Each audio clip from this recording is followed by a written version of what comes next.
Widow's Bay is the brand new Apple TV Plus original show that just wrapped up its first season this past week. The show comes from showrunner Katie Dippold, who's known for writing movies like 2023's Haunted Mansion, Snatched, and 2016 Ghostbusters. The show is also directed by Hiro Murai, Andrew DeYoung, and one episode directed by Ty West. The show stars Matthew Rhys as Tom Loftus, a mayor of a small town in this very secluded island called Widow's Bay. Around 100 to 200 people live on this island, but he is tasked as the mayor. He wants to bring in more tourists, make it a good location so everything around it can feel better. But he is warned by longtime resident Wick, played by Stephen Root, that the town is haunted and it does not allow residents who were born in Widow's Bay to leave the island and go to the mainland. And he warned that if you bring tourists here,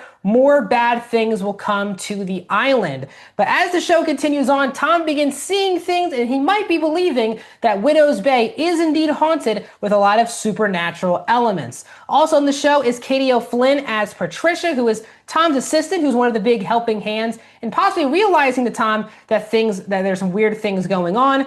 You also have Dale Dickey as Rosemary, Kingston Rumi Southwick as Tom's son Evan, and Jeff Hiller as Dale, one of the people who also works underneath Tom in the mayoral's office.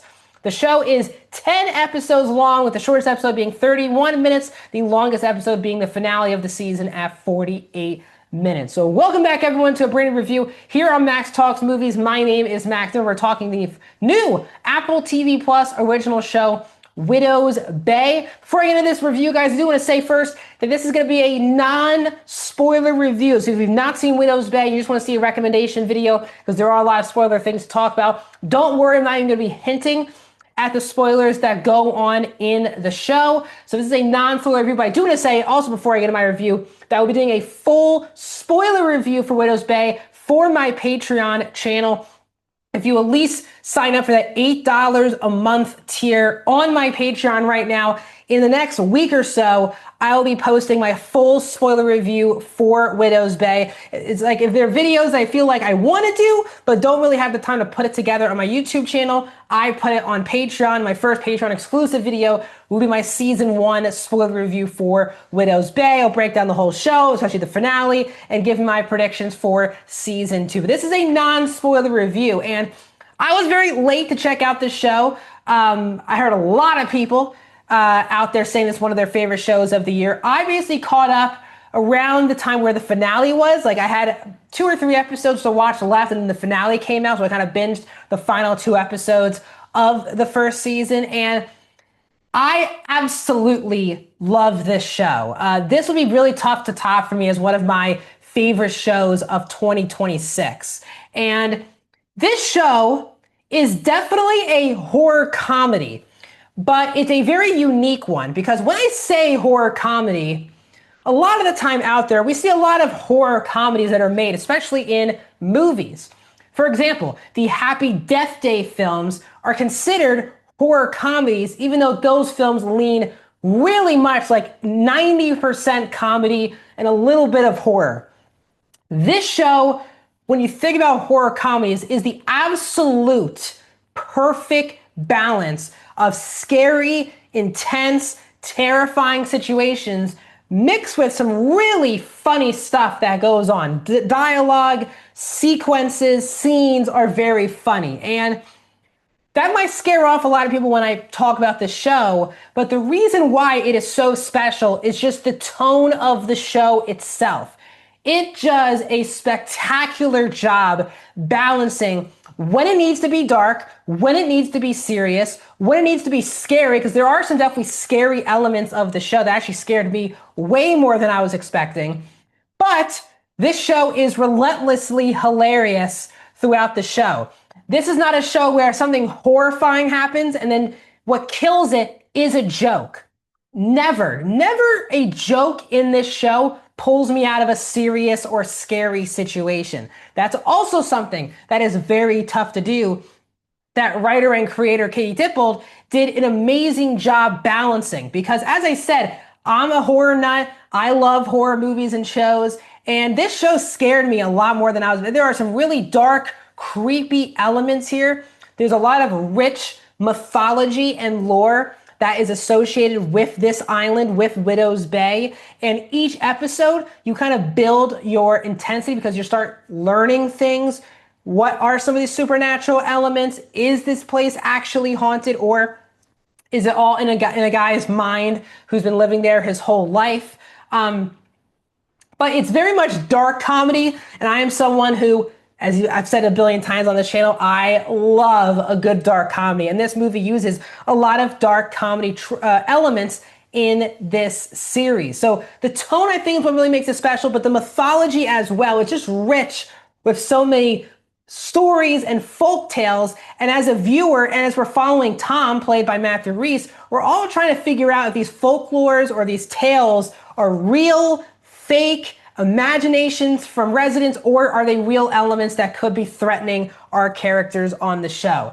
Also, we are following an amazing amount of characters, great characters on the show, excuse me. Matthew Rhys is terrific in this show as Tom. Definitely going to be one of the best TV performances of the year, because again, Matthew Rhys is known for very serious acting in things like The Americans or The Post or The Beast in Me, for example. Perry Mason, very serious work. He's not really known for that comedic elements, but he is what really holds the show together. He is fantastic because he is the most relatable character in the whole series. You, as the mayor as well, would want to try to help this area. You want to get tourists in there. You want to see a lot of people than just the same 100, 200 people that you see on a daily basis. You want to see the place grow. But you also get the battle of, you want to see the place grow, battling with the residents who are really comfortable where they grew up, don't want to see newcomers invade where they live. And as someone who went to high school and middle school in communities where I went to high school with like 120 people max, 6 through 12, middle school and high school. So I grew up most of my life where in a community where I knew everyone from 6th grade to 12th grade throughout my life, no matter how old I was. So watching a show like this where everyone knows each other, no one's really hiding things from each other, and the known quantity of the community, I thought was really great. And you learn that through Matthew Rhys, who, as I said, was not born on the island, but obviously has been there for the majority of his life. And you get the battle between him versus other residents who don't want to see these people come in. And he also, of course, is completely against the fact that there is this supernatural element that is barring these people from leaving their own home. And he doesn't see the threat that Wick, played by Stephen Root, sees. And Matthew Rhys is really funny in this show, like outrageously funny. Absolutely love his performance. But also when he needs to get dark and needs to get serious, he absolutely brings it, especially in those final couple episodes. He is really good. I think the final 3 episodes in particular. Kate O'Flynn also, I think, steals the majority of the show as Patricia, who at first you just think she's like the weird girl who no one likes. But as the show goes on, you start to understand where she's coming from, what she's been through, and you kind of feel bad for her a lot of the time throughout the series. But she is a scene stealer. Stephen Root, of course, always delivers in shows and movies like this. He's playing a very, of course, stereotypical expert who thinks things are going on, but he's really good. And you care deeply about this relationship between Tom and Wick, because it is very treacherous when the show begins. But as the show builds and Tom starts believing things are going on, their relationship begins to evolve and become more complex. And I really enjoyed that. The score is very good. I thought this was a magnificent piece of work that for a week-to-week show, usually shows like this, I'm cool with binging. And I told you I was late to the show, but I watched this each night. I watched a new episode, and it was really great to watch this kind of as a weekly watch because you could really settle in, give your theories for what each episode brings. And there are a lot of really good twists and turns and reveals that I did not see coming as the show went on. So this was a breath of fresh air, one of the most original pieces of TV content you'll probably get all year long. I will say the one major story element that was not totally for me in the show was the teenager son character played by Kingston Rumi Southwick, who plays Matthew Rhys' son. That whole the teenager stuff with him and his friends was easily the one time I kind of didn't really care what was going on with those characters. The performance wasn't that great. I did not care about Tom's son and his friend group. It was easily the least interesting thing going on the show. But overall, this will definitely go down as one of my favorite shows of 2026. It's funny, it's scary, it can be quite emotional at parts, very dark. This is kind of the perfect show for me. So I'm giving Widow's Bay on Apple TV Plus a 4.5 out of 5, guys. I am going 91%. Yes, that high for Widow's Bay. Go check out Widow's Bay. Also, please subscribe to my Patreon so you can get my exclusive spoiler review for Widow's Bay Season 1. I'm going to give my full breakdown and my predictions for next season. Like the video, subscribe, and I'll see you guys in another video very soon.